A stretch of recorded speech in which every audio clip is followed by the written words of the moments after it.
Baik, assalamualaikum warahmatullahi wabarakatuh. Kali ini jumpa lagi bersama saya dalam channel Fisika MIUSB Fililman Batam. Untuk materi kita pada kesempatan ini yaitu membahas tentang hubungan momen gaya dan momen inersia, kemudian sampai pada gerak menggelinding. Baik, perhatikan baik-baik. Di sini yang perlu kalian ingat lagi yaitunya pelajaran kelas 10 juga, jangan sampai lupa. Yang pertama saya bahas dulu hubungan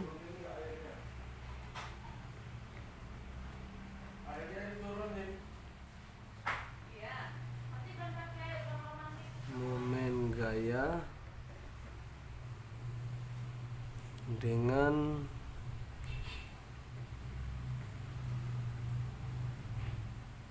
momen inersia. Oke.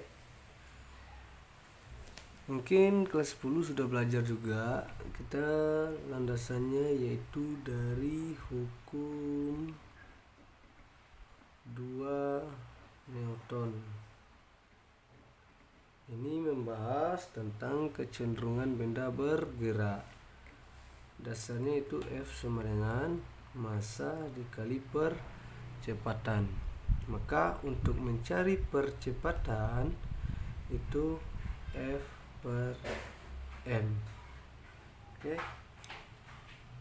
Nah, di sini percepatan itu kalau hubungannya dengan benda yang berputar atau berotasi itu adalah percepatan sudut dikali dengan jari-jari. Nah, ini harus ingat dulu. Di percepatan itu hubungannya dengan benda berotasi adalah percepatan sudut kali jari-jari. Nah, bagaimana selanjutnya? Kita ganti nilai A-nya.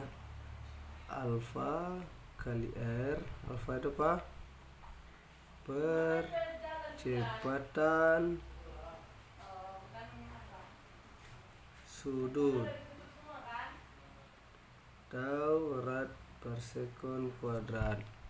Nah, alfa kali jari-jari F per M. Nah, perhatikan baik-baik. Maka untuk mencari gaya itu sama dengan massa kali alfa kali R. Nah, kita berlandaskan dari hukum Newton. Lalu bagaimana dengan momen gaya? Nah, ini kan membahas tentang momen gaya dan momen inersia. Kita mulai dulu dari momen gaya. Oke.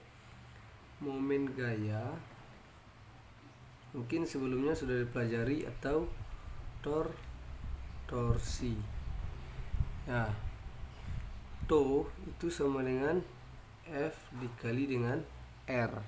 Nah, gaya yang bekerja ini diganti dengan M kali alfa kali R yang telah kita peroleh tadi cross R. Maka di sini M kali alfa R pangkat 2. Ya. M dikali alfa R pangkat 2. Nah, maka di sini torsi itu sama dengan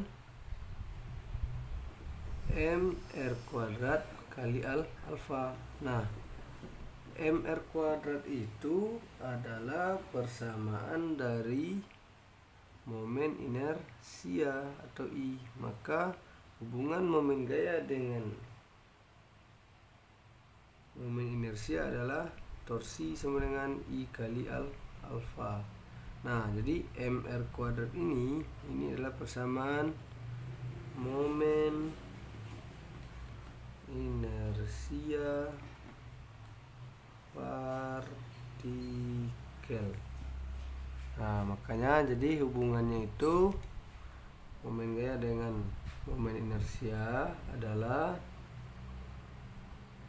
I kali alfa.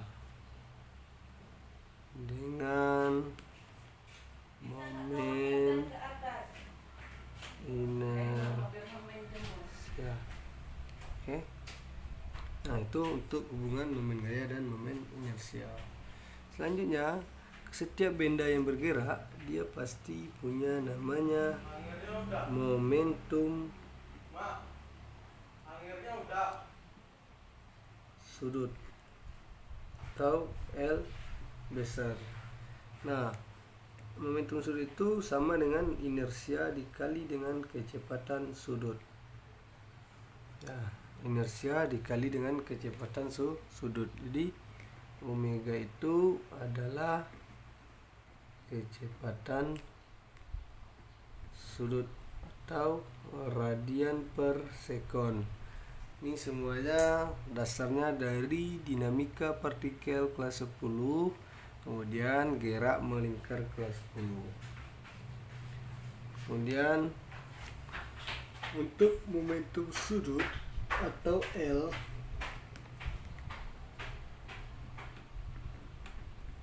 nah, momentum sudut itu satuannya adalah kilogram meter kuadrat per sekon.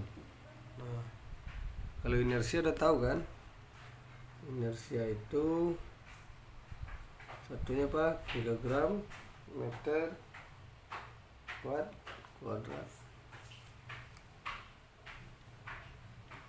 Mungkin itu untuk hubungan momen gaya dengan momen inersia. Selanjutnya ada yang kedua, namanya adalah hubungan momen gaya dengan momentum sudut. Nah, tadi kita sudah membahas tentang hubungan momen gaya dengan momen inersia. Sekarang adalah hubungan momen gaya dengan momentum sudut. Kembali lagi, momen gaya itu torsi sama dengan F dikali dengan R atau F cross R.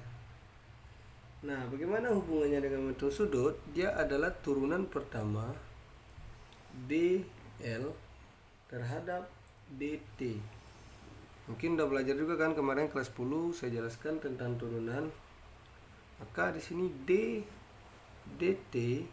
Nah, kita masukkan bahwa L itu dapat diganti dengan ini atau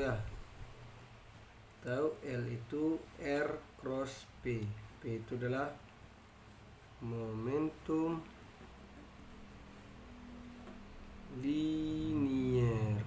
Ya, P itu adalah momentum linier. Satunya apa? Kilogram meter per sekon kuadrat.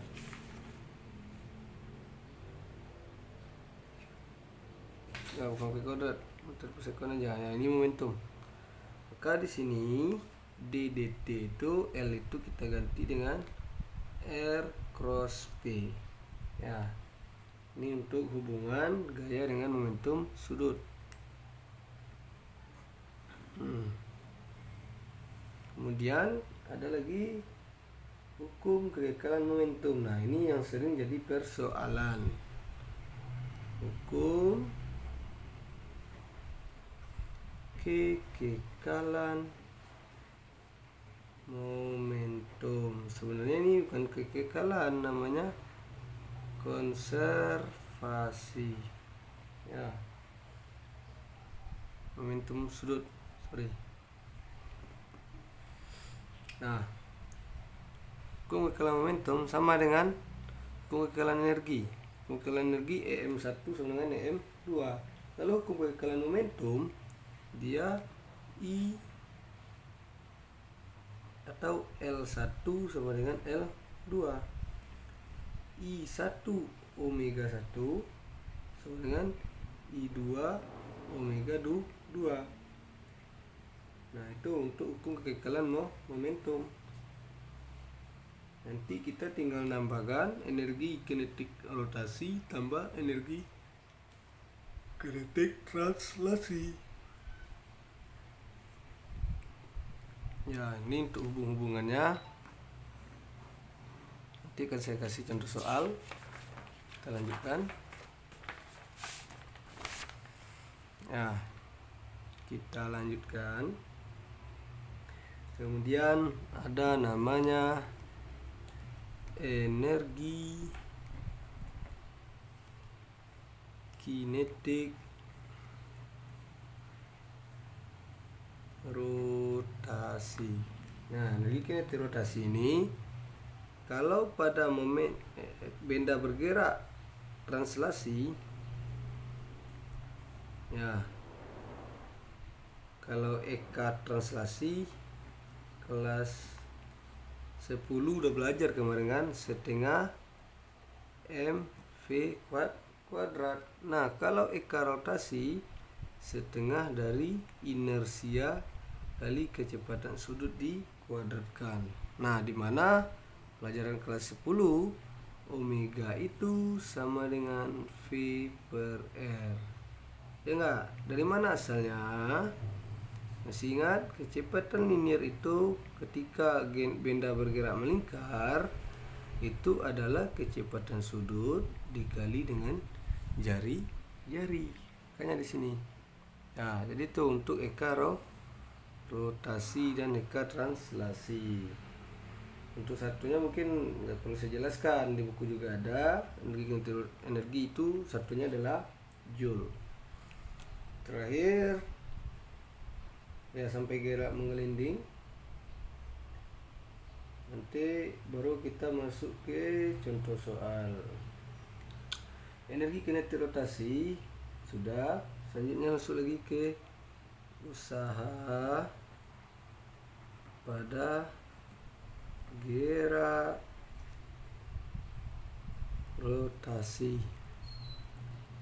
Ya, W itu pada gerak rotasi adalah torsi dikali theta. Ya, atau Eka rotasi akhir dikurang Eka rotasi awal. Nah, kalau Eka rotasi akhir kurang awal berarti setengah I omega kuadrat 2 dikurang omega 1 kuadrat. Jadi seperti itu. Dia dikeluarkan. Akhir yang kedua kan, awal yang pertama. Jadi seperti itu. Lanjut lagi gerak menggelinding. Nah, ini setiap benda yang menggelinding pasti dia berputar. Ada rotasi, ada translasi. Ya, perhatikan. Ini gambarnya sedikit apa? Jika ini titik A, ini berputarnya ke kanan. Ini gayanya F. Ini adalah jari-jari. Jika lantainya kasar, pasti dia punya gaya gesek. Gaya gesek itu keberapa? Gaya yang berlawanan arah dengan gerak benda. Ini gerak benda kemana? Ke kanan. Nah, pasti ada gaya geseknya ke kiri. Jadi seperti itu. Dari mana persamaan gerak translasi? Gerak menggelinding. Gerak menggelinding itu kondisinya ada dua. Ada dia rotasi, baru dia translasi. Jadi dia berotasi dan juga bertranslasi. Kita cari dulu gerak translasi. Gerak translasi. Nah, masih ingat benda yang bergerak lurus itu memakai hukum 2 Newton. Sigma F sama dengan M kali A. Kebetulan di sini gaya yang bekerja ada apa? Ada gaya F, ada gaya FG. Jadi di sini F besar kurang FG, tahu kurang karena dia berlawanan arah. M kali A. Ya, itu untuk persamaan gerak translasi. Nah, untuk gerak rotasi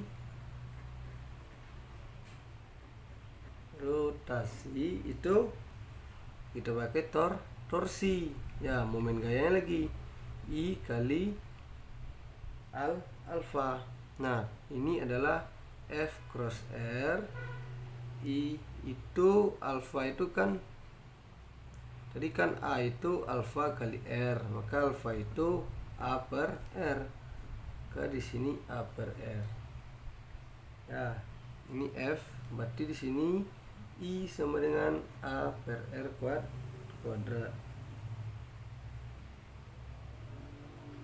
Ya, jadi seperti itu. Maka mencari A saja, F per I R kuadrat. Mungkin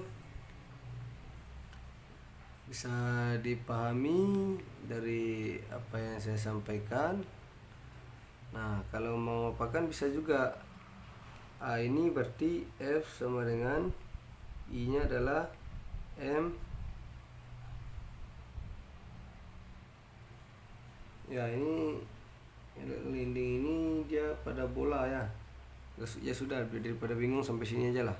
Saya jelaskan agar kalian pakai persamaan ini aja. Berarti I itu nanti tergantung jenis benda. Apakah dia silinder pejal, apakah dia silinder berongga, atau bola pejal dan lain sebagainya. Itu dapat kalian lihat di tabel pada buku paketnya, ada itu ketetapan dari masing-masing inersia benda. Tetapi kalau inersia partikel, dia tetap I sama dengan mr kuadrat. Jadi seperti itu. Oke, biar kalian lebih paham, saya kasih contoh soal. Ya, perhatikan baik-baik. Ini terkait gerak menggelinding dan energi juga. Misalkan sebuah silinder pejal yang memiliki momen inersia. Nah, di sini udah dikasih tahu. Kalau nggak dikasih tahu, dilihat di tabel. Yang memiliki momen inersia I sama dengan setengah mr kuadrat. Nah, menggelinding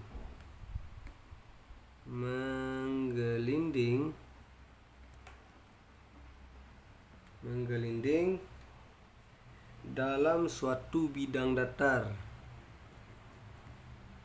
Dalam suatu bidang datar dengan kelajuan pusat masanya. Nah, ini kelajuan linear ya, dengan kelajuan pusat masanya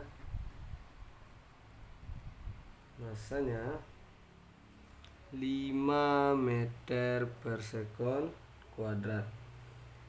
Jika massa silinder pejal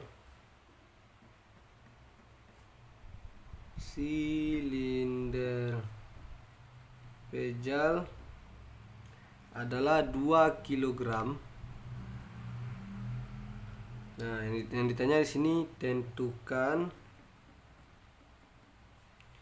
EK, energi kinetik, translasi, EK rotasi, kemudian energi kinetik total bola pejal. Nah, baik, perhatikan, atau kita tulis saja soalnya semuanya dulu biar nanti kita langsung bahas ke jawabannya. Soal nomor 2 soal aja ya. Sebuah bola pejal, misalkan sebuah bola pejal dimana inersianya itu sama dengan 2/5 mr kuadrat. menggelinding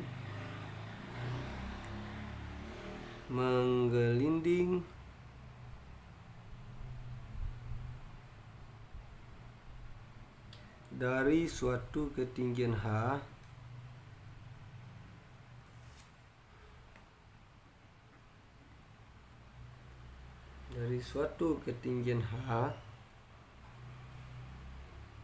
dalam bidang miring kasar tertentu. Dalam bidang miring kasar tertentu,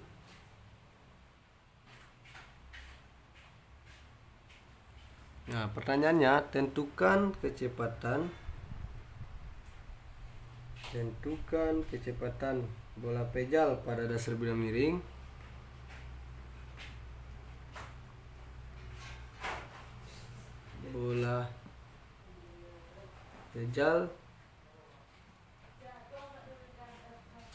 pada dasar bidang miring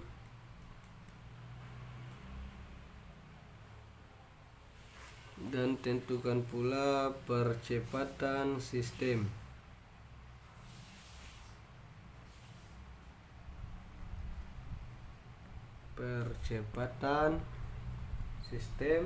Jika kemiringan, nah ini lagi, jika kemiringan bidang miring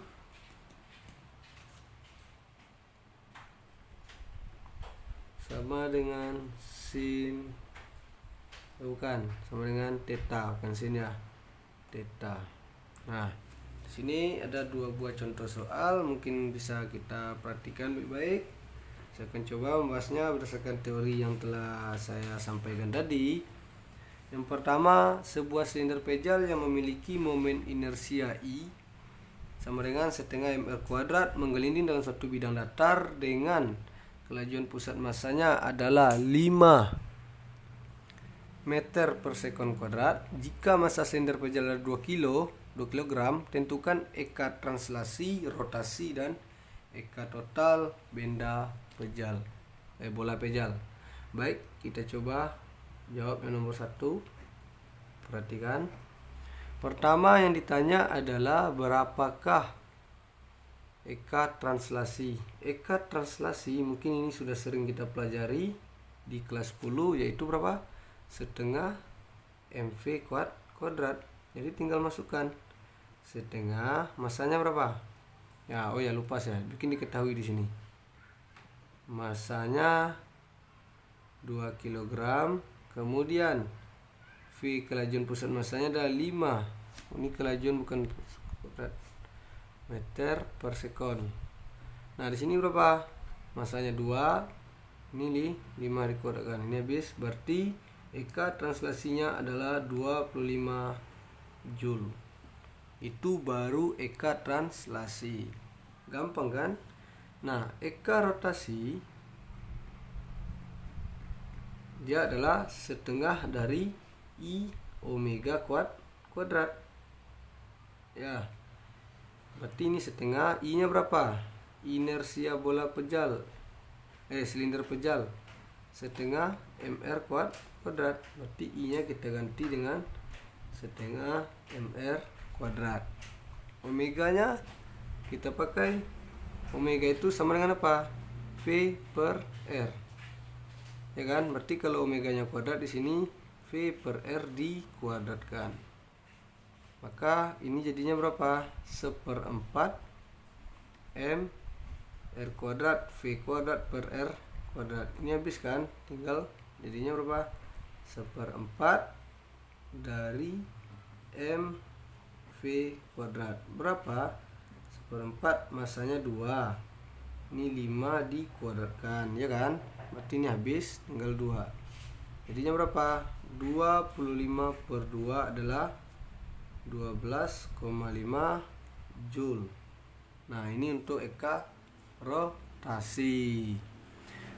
Pertanyaan terakhir, berapakah eka total dari bola pejal? Nah, kalau eka total kita tinggal menjumlahkan.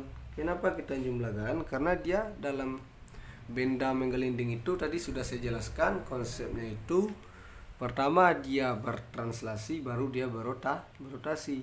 Tapi kalau dia tidak bertranslasi itu namanya bukan menggelinding. Ya. Jadi seperti itu.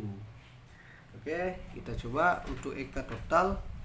Berarti EK translasi ditambah EK rotasi. Berapa EK translasi? 25 Joule tambah 12,5 Joule. Berapakah dapatnya? Adalah 37,5 Joule. Nah, selesai persoalan kita nomor 1. Jadi EK totalnya itu adalah 37,5 Joule. Oke, next. Contoh soal yang kedua. Oke, kita apakan biar kita tuntaskan materi kita lagi ujian. Yang kedua kata dia adalah sebuah bola pejal. Tadi Pak, sebuah bola pejal I. Nah, diketahui di sini dibikin. Nomor 2. Diketahui dia bola pejal. Berarti I bola pejal itu apa? IBP ya, bola pejal. Adalah 2/5 mr kuadrat. Nah, ini perhatikan baik-baik. Ini kalau nggak diapakan, saya gambar dulu ya kejadiannya. Jadi ceritanya itu kayak gini kan, ada bola yang mula-mula diam di sini. V0-nya 0, artinya dia mula-mula diam. Dengan ketinggian H itu bergerak menggelinding. Nah, kayak gini dia perputarannya. Ini anggap bola A, dia berputar dari atas, mula-mula diam, menggelinding, diluncurkan. Pasti dia menggelinding. Kenapa? Dia bertranslasi dan berotasi. Nah, dengan kecepatan V dengan sudut theta. Oke, jadi itu ceritanya. Pertanyaannya adalah tentukan kecepatan bola pejal pada dasar bidang miring. Jadi ini yang dicari, V-nya itu berapa? Oke, perhatikan baik-baik. Kita kembali lagi ke hukum kekekalan energi. Ya. Hukum atau konservasi energi.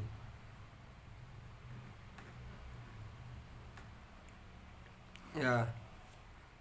Berarti di sini EM awal kurang sama dengan EM akhir, atau MA sama dengan MB. Itu aja lah.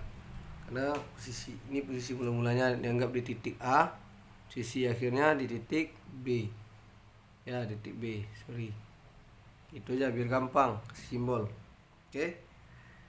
Berarti energi mekanik itu pasti dia penjumlahan energi kinetik dan energi potensial. Nah, karena dia menggelinding,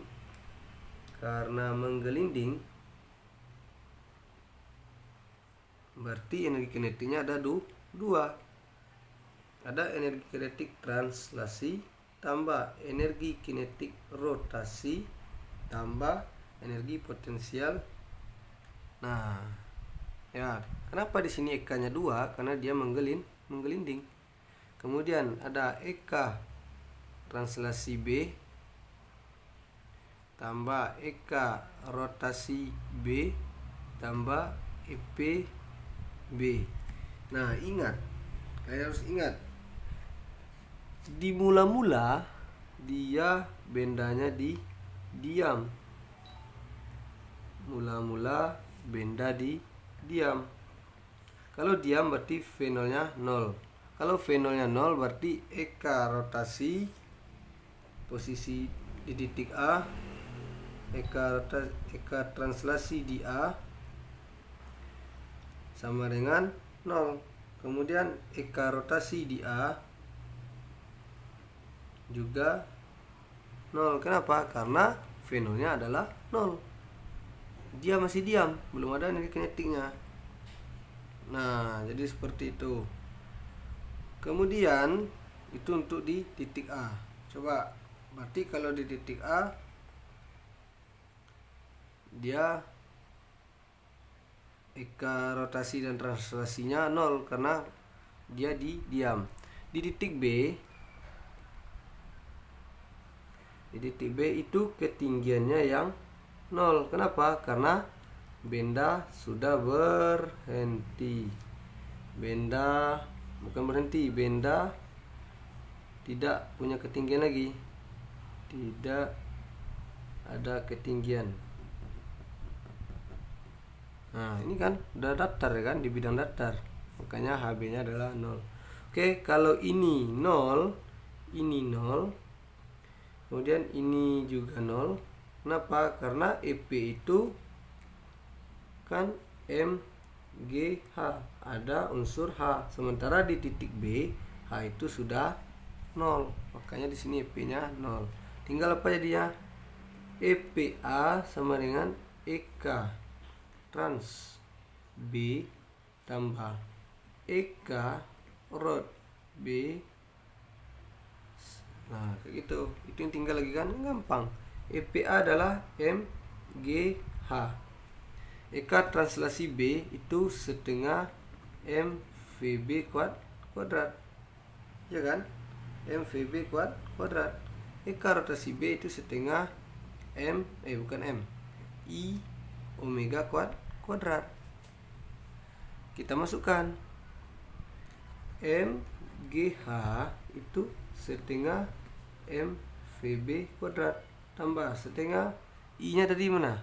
Ya, di soal harus diketahui IBP itu adalah 2/5 MR kuadrat. Nah, ini omega itu V per R. Maka di sini V per R dikuadratkan. MGH itu setengah MV kuadrat tambah, ini habis kan, berarti 1/5 MR kuadrat V kuadrat per R kuadrat. Ini mampus kan. Yang tinggal apa? MGH setengah MV kuadrat tambah 1/5 MV kuadrat. Biar dia hilang M-nya, semuanya kita bagi dengan M. Habis. Ya, kita bagi dengan M. Tinggal apa lagi? GH sama dengan setengah V kuadrat tambah 1/5 V kuadrat. Oke, jadinya berapa? Ini GH punya 10 kan. Ini 5V kuadrat tambah 2V kuadrat. Kita sambung ke sini ya. Maka GH sama dengan 5 tambah 2 berapa? 7V kuadrat per 10. Maka 7V kuadrat itu adalah 10 GH. V kuadrat 10 per 7 GH. Maka V saja itu akar dari 10 per 7 GH. Ya, berarti sudah dapat berapa kecepatan bola pejal. Ya, jadi seperti itu. Itu adalah untuk mencari kecepatan bola pejal. Ya, baik. Selanjutnya gimana? Kita cari percepatan sistem. Ada penuh nih. Ya, di sini aja lah. Saya apakan, nanggung pula. Untuk percepatan sistem, perhatikan. Kita tahu benda kita, perhatikan dulu gambar lagi. Percepatan sistem pasti bendanya kayak gini kan, jadinya kan. Kalau kita apakan, karena yang di sini ketinggiannya pasti sama dengan yang di pinggir ini. Ini H, berarti ini jarak kan. Panjang lintasan yang ditempuh ini adalah jarak. Di sini theta. Pertanyaan saya, sin theta itu adalah apa? Sin theta itu adalah depan per miring. Berarti sin theta di sini depannya siapa? H kan? H per S. Harus tahu ini dulu ya. Maka untuk mencari S gimana? H per sin theta. Nah, ini kita pakai nanti untuk mencari percepatan sistem. Oke. Mungkin sudah belajar kemarin, kalau dia sudah sampai bergerak menempuh lintasan translasi, itu geraknya itu adalah GLBB. Ya. Dia bergerak dari sini ke sini, itu geraknya GLBB. Kenapa? Karena dia percepatannya konstan. Ya, jadi dia punya percepatan yang konstan. Makanya kita cari berapa percepatan sistemnya itu. Masih ingat persamaan ini GLBB kelas 10? Kalau lupa buka lagi bukunya. V kuadrat sama dengan V0 kuadrat ditambah 2 kali AS. Ya, 2 kali AS. Karena dia diam mula-mulanya, ini adalah 0, ya kan? Tadi mula-mulanya di diam. Berarti jadinya apa? V kuadrat sama dengan 2AS. Kita ganti V kuadrat 2A S nya apa? S nya ini dari persamaan bidang miring dalil Pitagoras. Jadi di sini apa? H per sin theta. Ya kan? Berarti V kuadrat sama dengan 2AH per sin theta. Ya, V kuadratnya mana? Udah dapat tadi kan? 10 per 7 GH akarnya dikuadratkan. Berarti ini 2AH per sin theta. Ini habis kan? Ini habis, berarti akarnya habis. Berarti 10 per 7 GH sama dengan 2AH per sin theta. Ya, jadi ini dia. Oke. Bisa, baru kita dapat mencari nilai A. Oke, kita pindahkan ke sini lagi. Nanggung pula saya nambah kertas. Ya, perhatikan. Nih, perhatikan ke sini. Kita pindahkan yang di sini ke sini. Berapa dapatnya? Di 10 per 7 GH itu sama dengan 2H per sin theta. Ini kali ini berarti ini bisa dicoret, berarti dapatnya 5 kan? Berarti 5 per 7 GH sama dengan AH per sin theta. Ini habis kan? Ya, karena dia sama-sama H. Maka A itu gimana? Maka diperoleh nilai A itu adalah 5 per 7 G sin theta. Oke. Jadi percepatan sistemnya untuk kecepatan tadi dapatnya berapa? Akar dari 10 per 7 GH. Sementara untuk percepatannya kita peroleh adalah 5 per 7 G sin theta. Gitu ya.